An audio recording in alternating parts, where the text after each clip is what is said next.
Praise the lord. ప్రియమైన దేవుని బిడ్డలారా, ఈ దినాన్ని మనము 84వ కీర్తన 2-3 వచనాలు ఒకసారి ధ్యానం చేసుకుందాం. ఇది రాసినది కోరహ కుమారులు. ఏమని రాస్తున్నారు? యెహోవా మందిరావరణములు చూడవలనని నా ప్రాణం ఎంతో ఆశపడుచున్నది, అది సొమ్మసిల్లుచున్నది. జీవము గల దేవుని దర్శించుటకు నా హృదయము నా శరీరము ఆనందంతో కేకలు వేయుచున్నది. సైన్యములకు అధిపతి యెహోవా నా రాజా నా దేవ, బలిపీఠమునొద్దనే పిచ్చులకు నివాసం దొరికెను, పిల్లలు పెట్టుటకు వానకోవలకు గూటి స్థలము దొరికెను. నీ మందిరమున నివసించే వారు ధన్యులు, వారు నిత్యము నిన్ను స్తుతించుదురు. ప్రియమైనటువంటి దేవుని బిడ్డలారా, ఈ కీర్తన కోరాహు కుమారులు వాళ్ళు ఏమని రాస్తున్నారు? వాళ్ళు మందిర ఆవరణము చూడాలి అని ఆశపడుతుంది, దేవుని దర్శించాలి అని ఆశపడుతుంది, కేకలు వేస్తుంది. ఇంకా బలిపీఠం వద్ద పిచ్చుల నివాసం దొరికింది, పిల్లలు పడ్డానికి వానకోవులకు గూటి స్థలం దొరికింది. ప్రియమైనటువంటి దేవుని బిడ్డలారా, ఎందుకు 4వ వచనంలో కూడా అంటున్నాడు, నీ మందిరం నందు నివసించే వారు ధన్యులు, వారు నిత్యము నిన్ను స్తుతించుదురు. అంటే మనం ఈ కీర్తన బట్టి మనం అర్థం చేసుకోవాల్సింది ఏంటంటే, వీరు మందిరంలోకి వెళ్ళలేకపోతున్నారా? మందిరాన్ని చూడలేకపోతున్నారా? చూడాలని ఆశపడుతున్నాం, మందిర ఆవరణాలనే చూడాలని ఆశపడుతున్నాము అంటున్నారు. ఇంకా పిచ్చుకలు నీ మందిరంలోకి వెళ్ళిపోతున్నాయి, ఇంకా ఇంకొక రకమైనటువంటి పెట్టెలు వానకోవలట అవి కూడా వెళ్ళిపోతున్నాయి, కానీ మేము చూడలేకపోతున్నామని అర్థం. అలాగే నీ మందిరం నందు నివసించే వారు ధన్యులు అంటే మందిరంలో నివసించలేకపోతున్నారా? దావీదు అంటున్నాడు, నిత్యము నీ సన్నిధిలోనే నివసిస్తాను.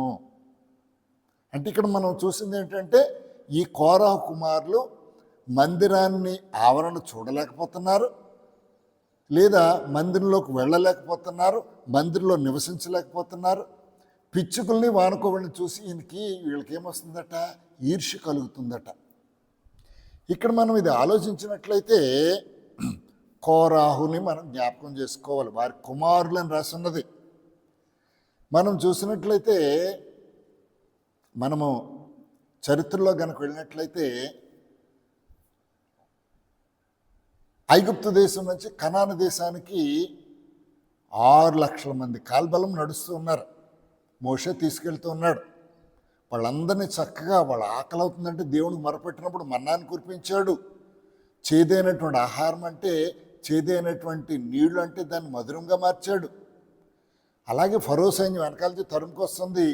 ఎర్ర సముద్రంలోంచి వీళ్ళు వెళ్ళాలనుకుంటూ వాళ్ళు భయపడిపోయి, మమ్మల్ని ఎందుకు చంపేస్తే ఇక్కడ అడవుల్లో చంపేద్దాం అనుకుంటున్నావా, మేము ఐగుప్తులోనే చచ్చిపోవడం మేలు కదా అన్నటువంటి పరిస్థితుల్లో నుంచి మోషే దేవుని ప్రార్థన చేసుకుంటూ నడిపించుకుంటూ వెళ్తున్నాడు. అక్కడ మనం చూసినట్లయితే కోరాహు, అబిరాము, దాతాను వీరితో పాటు దేవుని సమాజంలో ఉన్నటువంటి వారే, ఐగుప్తు నుంచి బయలుదేరుతున్నటువంటి వారే, వారు కూడా ఇశ్రాయేలీలే, యూదులే. కానీ మోషేని అహరోను చూసినప్పుడు వాళ్ళకి కొంత ఈర్ష్య కలిగింది. వాళ్ళు అంటున్నారు, మిమ్మల్నే దేవుడు ఏర్పరచుకున్నాడా, మమ్మల్ని దేవుడు ఏర్పరచుకోలేదా, మేము మీలాగా చేయగలము అని కొంతమంది లేపారు. వాళ్ళకే ఎందుకు ఆధిక్యత, మనకు కూడా ఒక ఆధిక్యత మనం చూసుకుందామని తిరగబడ్డారు, మోషే మీద తిరగబడ్డారు. మోషే మీద తిరగబడితే మోషే వాళ్ళకి భూమి మట్టుకు వంగి, అయ్యలారా మీరు దేవుని బిడ్డలారా దేవుని మీద తిరగబడకండి అని చెప్పినప్పటికీ వాళ్ళు వినలే.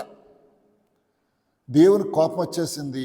కోపం వచ్చినప్పుడు అక్కడ ఏం చేసిందట? భూమి నెరలు విడిచేసి కోరాహు, అబిరాము, దాతాను తాలూకా మొత్తం సంతతిని అంతటిని వారి అందరిని వారి సంపాదన మొత్తము భూమి మింగేసినట్లుగా చూస్తున్నాం. కోరాహు సంతతి అంతా కూడా చనిపోయిందంటే వాళ్ళ పిల్లలు కూడా చనిపోవాలి కదా.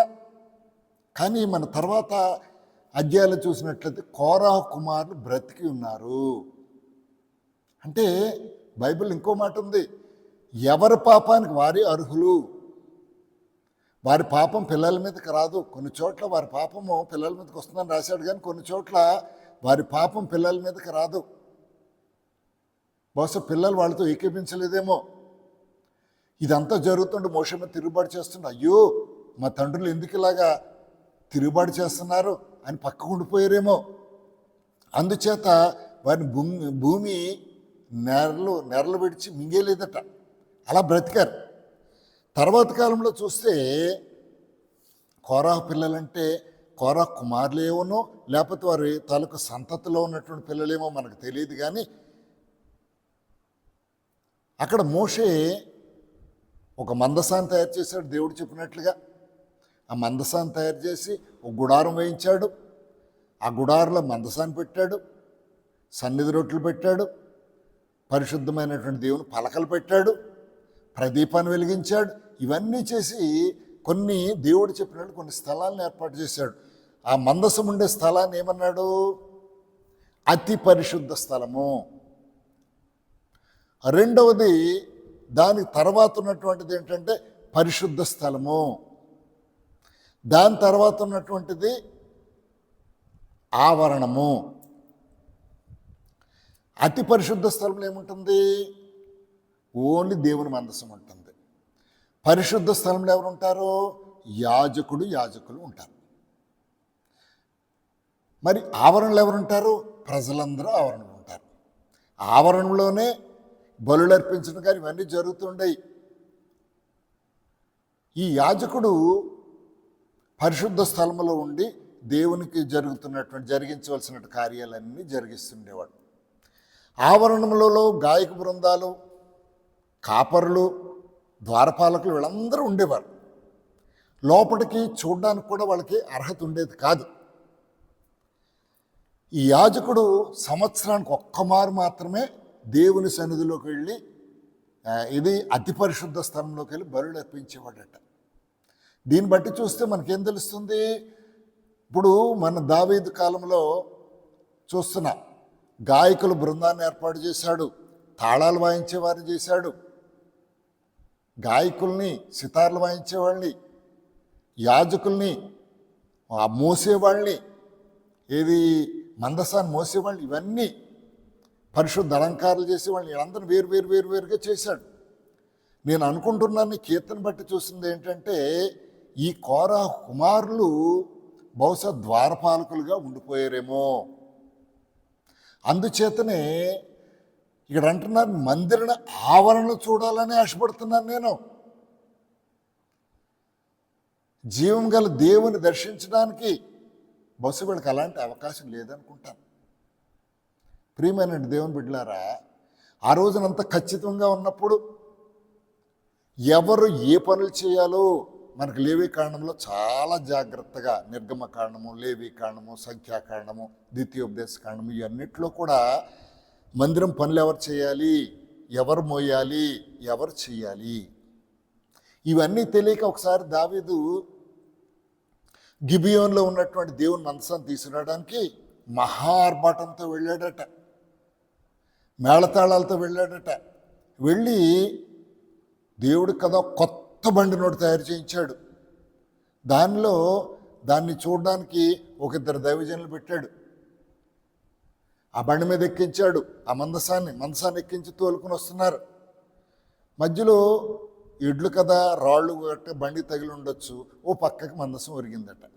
మందసం ఒరిగినప్పుడు ఏం చేశారు? వాళ్ళు పట్టుకున్నారట. పట్టుకున్నప్పుడు ఏమైపోయారు? మందసాన్ని పట్టుకున్న వెంటనే వాళ్ళు చచ్చిపోయారట.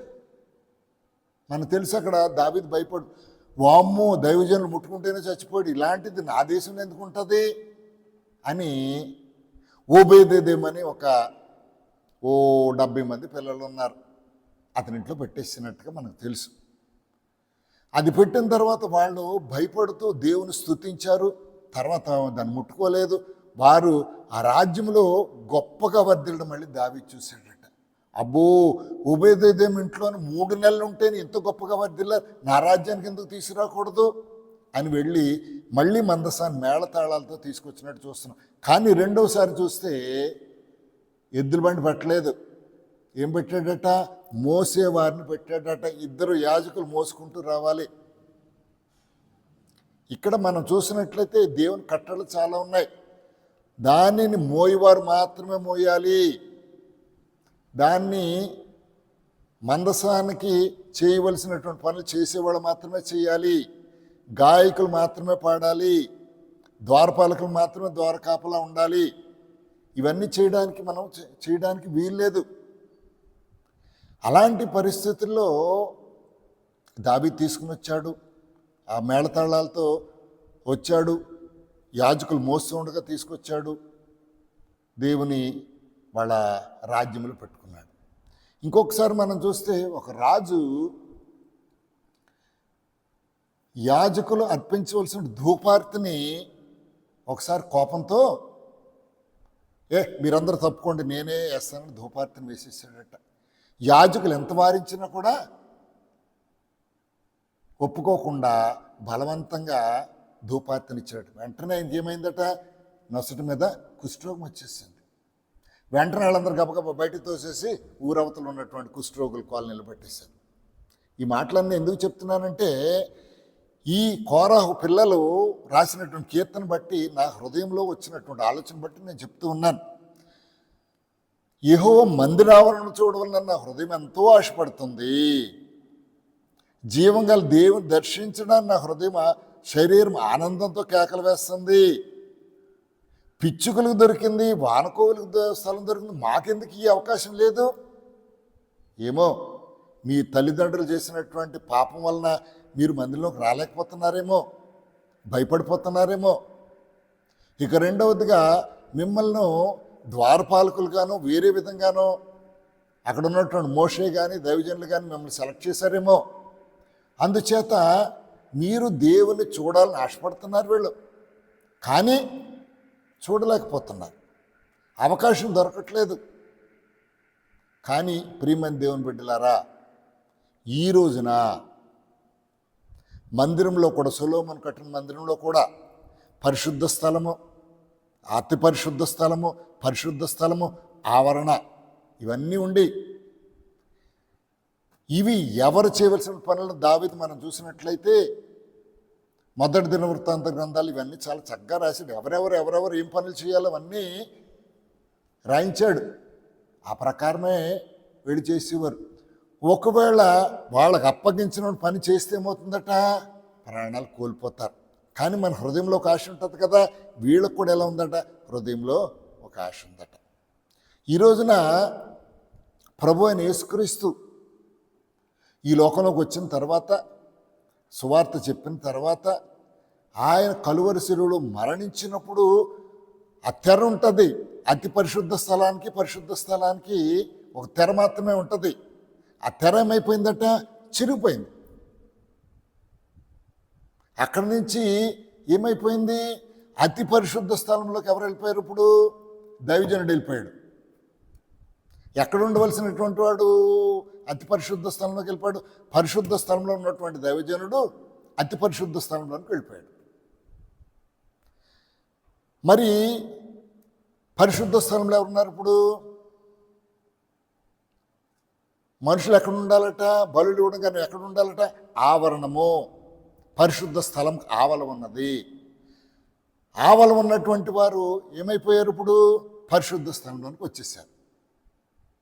ఇప్పుడు దేవుని మందసం మీదకి అందరూ ఎక్కిపోకూడదు. ఈ రోజున అందరూ కూడా మందసాన్ని గబగబ ఎక్కిపోతున్నారు. ప్రియమైనటువంటి దేవుని బిడ్డలారా, అతి పరిశుద్ధ స్థలం మీద మాత్రమే ఆ మందసం ఉంటుంది. ఆ మందసానికి ఎక్కడానికి ఒక అభిషేకం ఉండాలి.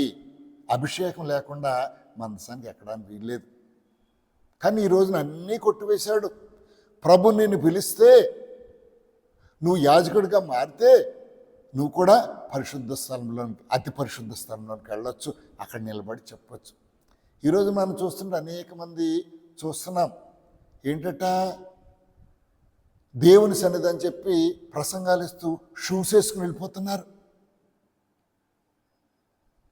అది ఎంతవరకు కరెక్టో నాకైతే అర్థం కావట్లేదు.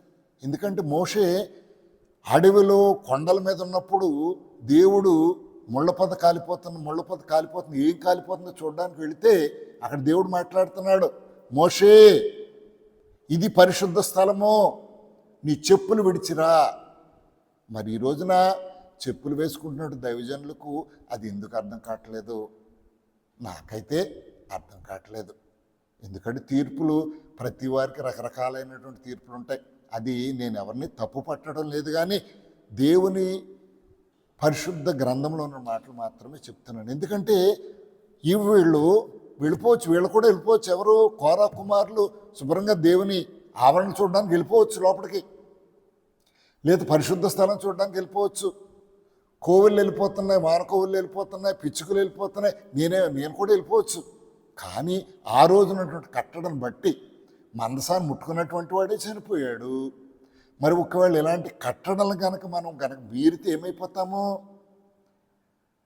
వాళ్ళ కోరాహు వాళ్ళ నాన్న ఇలాంటి మీరే దైవజనుడిని దూషించకూడదు అని దేవుని వాక్యం ఉంది.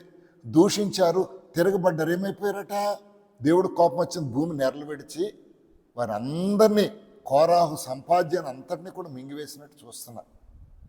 కాబట్టి ప్రియమైన దేవుని బిడ్డలారా, దేవుని కట్టడలు ఈ రోజున మనము దేవుని కట్టడని యథేచ్ఛగా మనము విసర్జించేస్తున్నాం, అతిక్రమించేస్తున్నాం. ఎందుకు ఇలాగ అతిక్రమించగలుగుతున్నాం? అప్పుడు ఎందుకు అతిక్రమించలేకపోతామంటే అప్పుడు దేవుడు మహారోషం కలిగిన దేవుడిగా ఉండేవాడు. కానీ ఈ రోజున నీ పాపంలో నా పాపంలో నుంచి విడిపించడానికే ఈ లోకానికి వచ్చినట్లుగా చూస్తున్నాం. తప్పిపోయినటువంటి వారిని వెతక రక్షించడానికి వచ్చినట్లుగా చూస్తున్నాం. మన పాపాలను కనుక మనం ఒప్పుకున్నట్లయితే ఆ నీతిమంతుడు కనుక మన పాపాలు విడిపిస్తాడు. కాబట్టి ఈ రోజున ఎలాంటి అతిక్రమం చేయడం కూడా మనం భయపడలేదు. మళ్ళీ మనందరం పాటలు పాడుకుంటాం, ప్రార్థించకపోయినా పలకరిస్తూ ఉంటావు, మాట వినకపోయినా కలవరిస్తూ ఉంటావు. నిజమే. అలాగని దేవుని పరిశుద్ధాత్మ మనం దుఃఖిస్తామా? దుఃఖించకూడదు. ఈ రోజున దేవుడు మనకు మందిరంలోకి వెళ్ళడానికి, మందిరంలో పాటలు పాడుకోవడానికి, అతి పరిశుద్ధ స్థలంలోకి వెళ్ళడానికి కూడా దేవుడు మనకు అవకాశం ఇచ్చాడు. అంటే అవకాశం ఇస్తున్నాడు కదా. ఒక పెద్ద ముఖ్యమంత్రి అనుకుందాం, అవకాశం ఇస్తున్నాడు కదా అని ఆయన దగ్గరికి వెళ్ళిపోయి షేకాడు తీసేసుకుని ఆయన సంక్రాంతిపోతాం మనం? ఎక్కడదు. మనం ఎంతలో ఉండాలి అంతలో ఉండాలి. ఈయన ఒక సీఎం కాదు, ఒక పిఎం కాదు, లేదా అమెరికా అధ్యక్షుడు కాదు. గుర్తుపెట్టుకోండి, మొత్తం సమస్త భూలోకానికి, సమస్తమైనటువంటి సృష్టికి కూడా అధికారి. ఈ రోజున ఒక మనిషిని దర్శించడం వాడు ఏపాటివాడు అని దావీదు అంటున్నాడు. నిజమే, మనల్ని దర్శించడానికి దేవుడు ఏపాటివాడు. అయినప్పటికీ కూడా మన మీద దృష్టి ఉంచుతున్నాడు. కారణం ఏంటంటే ఆయన చేతితో నేలమంటితో మనల్ని నిర్మించి జీవాయను ఊది జీవాత్మ చేసి ఆయన రూపంలో చేసుకున్నాడు. కాబట్టి మన పిల్లల్ని మనం ఎంత ముద్దుగా చూస్తామో, ఎంత అలరి చేసినా మనము ఎంతగా వాళ్ళని సహిస్తామో, వాళ్ళు పాడైపోతుంటే ఎలా బాగు చేయాలనుకుంటామో, తప్పిపోతుంటే ఎలా దారిలో పట్టాలనుకుంటామో, నీకు లాంటి గౌరవం కుమారుడు కూడా కలగాలని. ఇంకో మాట కూడా చెప్తున్నాను, నువ్వు ఏదైనా ఒక చిన్న ఉద్యోగంలో ఉన్నావేమో, చిన్న పనిలో ఉన్నాయేమో, కానీ నీ కొడుకు ఏమవ్వాలనుకుంటున్నావు? నా కొడుకు పెద్ద ఉద్యోగస్తుడు కావాలి. కలెక్టర్ గారు బంట్రోత్ అడిగితే నీ పిల్లని ఏం చేయించాలంటే, నేను కలెక్టర్ గారు బంట్రోత్గా ఉన్నాను కానీ నా కొడుకు కలెక్టర్ అవ్వాలని చూస్తున్నాను. ఒక కాంపౌండర్ అడిగితే నేను కాంపౌండర్ కానీ మిగిలిపోయాను, కానీ నా కొడుకు డాక్టర్ అవ్వాలని చూస్తున్నాను. ఇంజనీర్ దగ్గర పనిచేసి కంకర ఎత్తుకున్నవాడిని అడిగితే నేను కంకర ఎత్తుకుని బ్రతుకులోనే ఉండిపోయాను, నా కొడుకు పెద్ద ఇంజనీర్గా చూడాలనుకుంటున్నాను. దేవుడు కూడా అదే అంటున్నాడు, నేను జయించిన ప్రకారము జయించిన ప్రతి వారిని నాతో కూడా, నేను దేవుని సింహాసనం మీద కూర్చున్నట్టు నన్ను జయించిన వారిని కూడా నాతో కూడా సింహాసనం మీద కూర్చొని పెడతాను. కాబట్టి ప్రియమైన దేవుని బిడ్డలారా, దేవుని కృపను మనం నిరర్ధకం చేయొద్దు. ఈ రోజున మనం మాట్లాడుతాం కోరా కుమారులు, వాళ్ళు ఎంత ఆవేదన చెందుతున్నారు. వాళ్ళ తండ్రి చేసినట్టు అపరాధాన్ని బట్టి కానీ, వాళ్ళ మందిరంలోనికి వెళ్ళపోయినటువంటి పరిస్థితిని బట్టి కానీ, ఈ రోజున మనకైతే దేవుడు స్వేచ్ఛనిచ్చాడు, స్వతంత్రాన్ని ఇచ్చాడు. అందులో గలతీ పత్రికలు అంటాడు, ఈ స్వతంత్రాన్ని ఇచ్చినటువంటి దేవుని మరలా ఆ స్వతంత్రాన్ని నిర్లక్ష్యం చేయొద్దు. ఆ స్వతంత్రాన్ని మన శరీరేచ్ఛలకు వాడుకోవద్దు. దేవుని కృపను కోసం మనం వెతుకుదాం.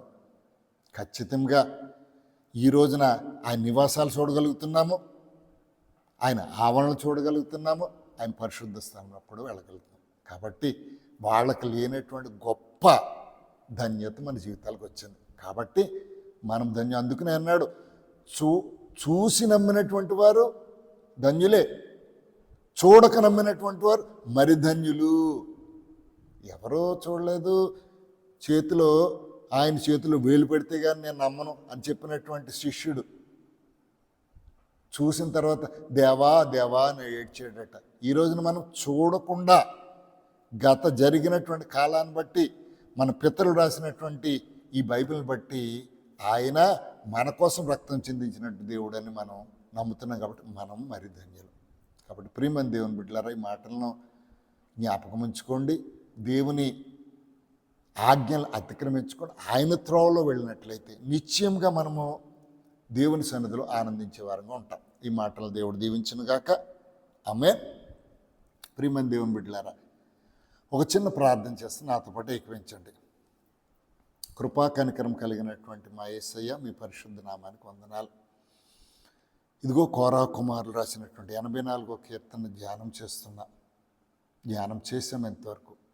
నీ మందిర ఆవరణంలో నీ నివాసం ఎంత రమ్యాలు. ఆవరణం చూడాలని నా ప్రాణం ఆశపడుతుంది. ఆయన దర్శించిన శరీరం కేకలు వేస్తుంది. పిచ్చుకలకి వానకోవులకు అవకాశం ఉంది, కానీ మాకు అవకాశం లేదండి. అప్పటి కాలం బట్టి, ఆ పరిస్థితులను బట్టి వాళ్ళు చూడలేకపోయారేమో.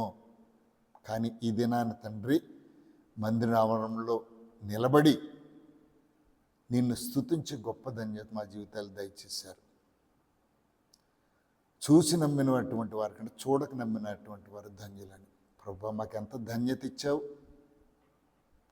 అటువంటి కృప ఈ మాటలు వింటున్న ప్రతి వారికి నాకును దయచేయమని యేసుక్రీస్తు పరిశుద్ధ నామములో ప్రార్థించి స్తుతించి వేడుకొంచున్నాను తండ్రి. ఆమేన్. ప్రియమైన దేవుని బిడ్డలారా, ఈ వాక్యం మీకు నచ్చితే లైక్ చేయండి, ఫ్రెండ్స్ పంపించండి, షేర్ చేయండి, లేదా ఈ అనుదినం ఈ వాక్యం కావాలనుకుంటే సబ్స్క్రైబ్ చేసుకోండి. ఈ మాటలు దేవుడు దీవించును గాక. ఆమేన్.